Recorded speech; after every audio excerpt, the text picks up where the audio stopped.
Hello guys, welcome back to my channel. Today I'm going to be filming two videos, but obviously they're going to be separate. So my first video, I've been saying that I'm going to be doing a like a gallbladder surgery story, like how it happened, you know, why I went to the hospital, kind of what happened, how long it took, what blah blah blah blah blah. So I don't remember the exact date, but I've let's see. I'm trying to think because I'm Friday, Saturday, Sunday, Monday, Tuesday.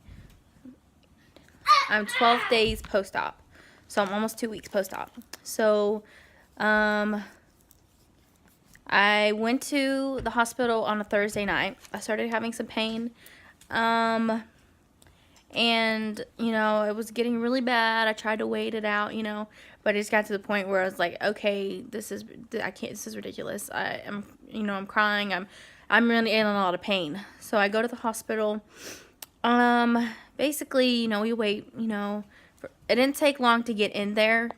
Actually, it took about an hour. I lied, which doesn't seem like a long time, but when you're waiting in the hospital in pain, it seems like a long time. But we waited probably a little bit, about an hour, maybe even a little more. And then, can I pause this? I don't know. So I was trying to see if I can pause the video because I have to catch my breath. Whew. But anyways, you just have to deal with it.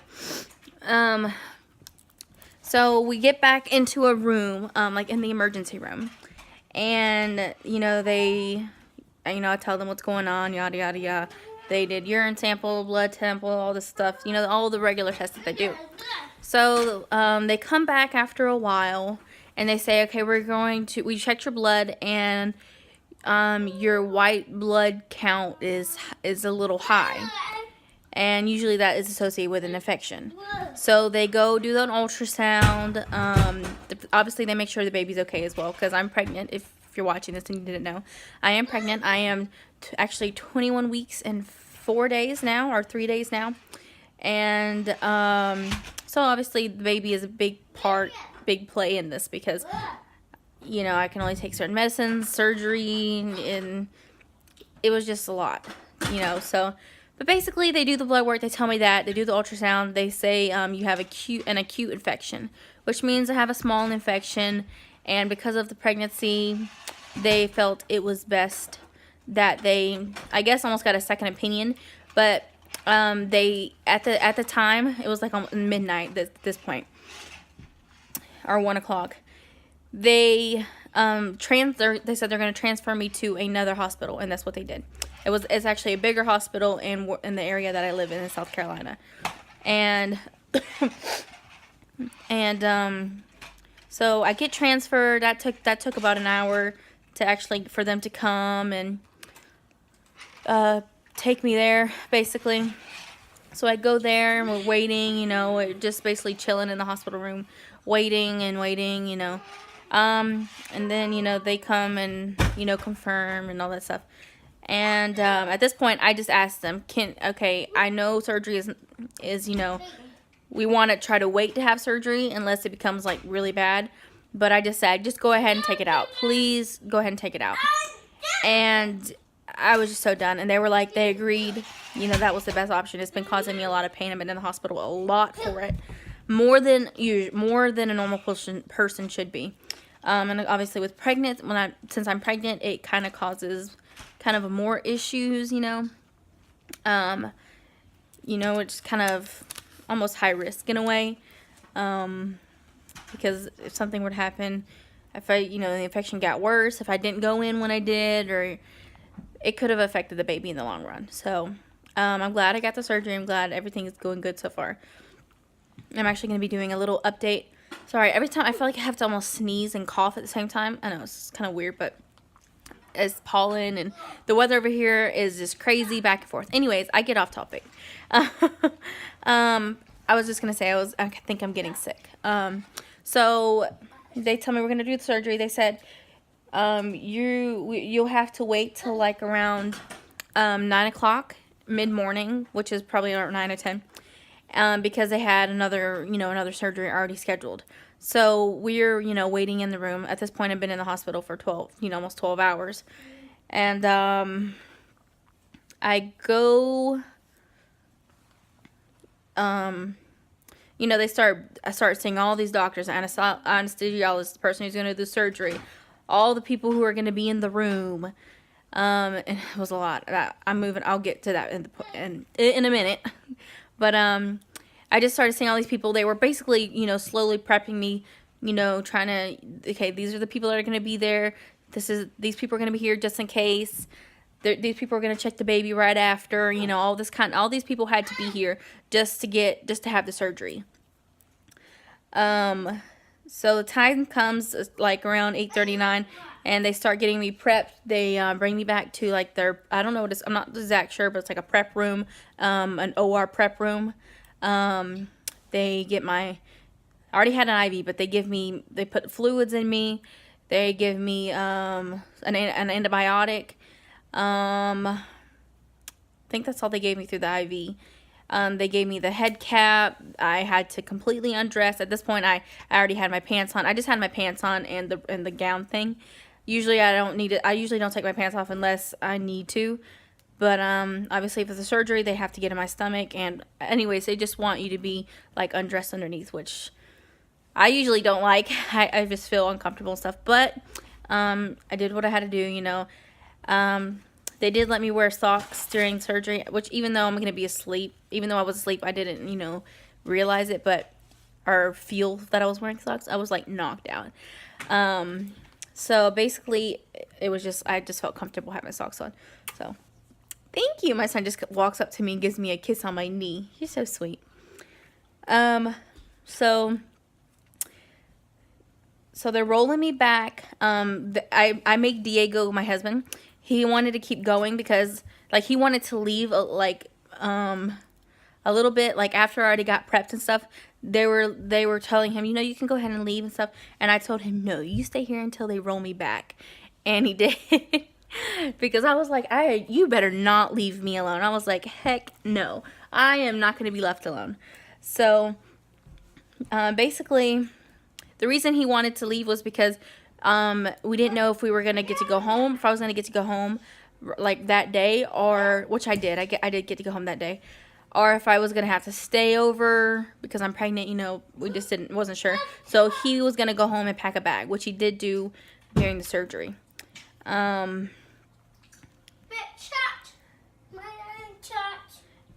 but Daddy's phone's not here. He's got my husband's charger.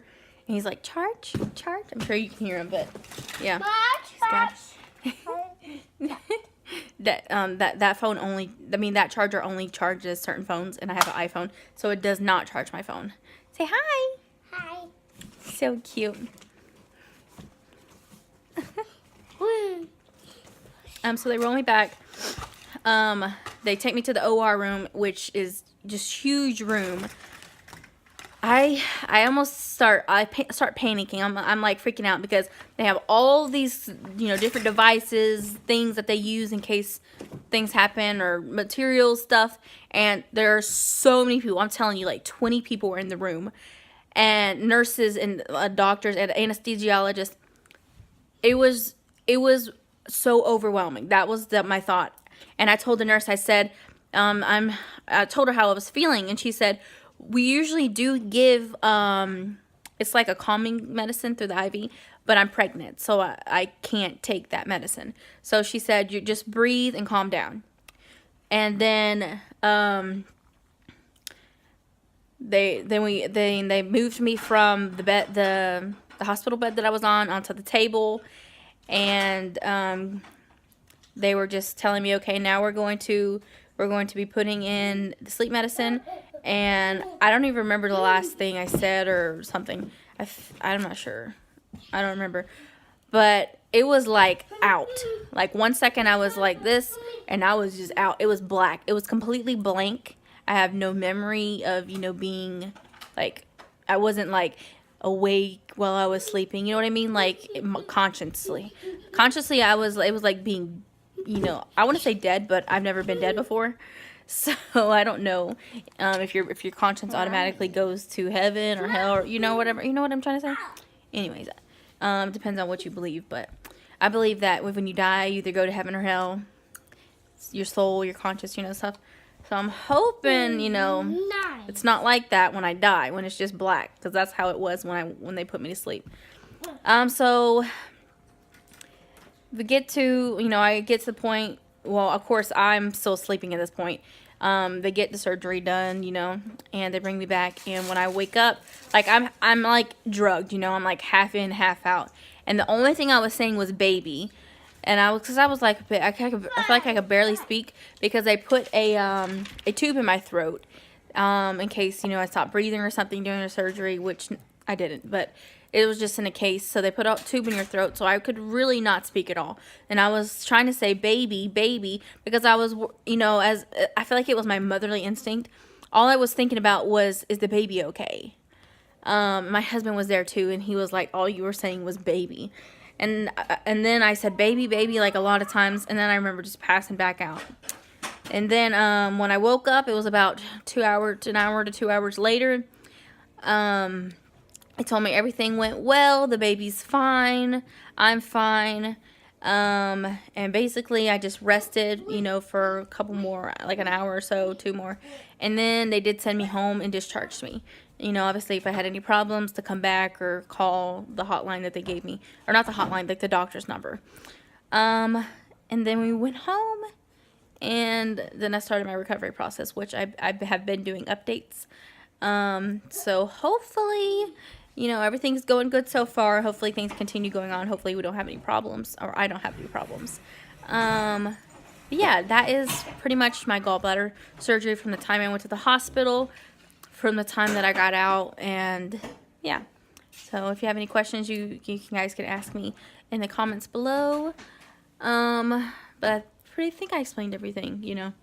So yeah, I hope you guys liked my video. If you did, please give this some thumbs up. If you've had this surgery and you have any tips for me, please comment below too, because that would be helpful. Because I'm still having some pains and some problem with my bowels. I don't mean to be TMI, but we're all adults. We all go, you know, number 2. And I'm just kind of having some issues with that. And they're not bad. The pain's not bad, but I don't know if I should be doing something different, if I should be not drinking milk, if I should be eating yogurt. Of course, I'm pregnant, so that's all that I want. I want yogurt. That's something that I'm craving, which I'm actually going to be doing a pregnancy update, so you'll probably hear that again. But, yeah, and I was trying to end this video, and here I am rambling on. But anyways, I hope you guys have a great day. Thank you guys so much for watching, and make sure you subscribe and hit that like button. Bye!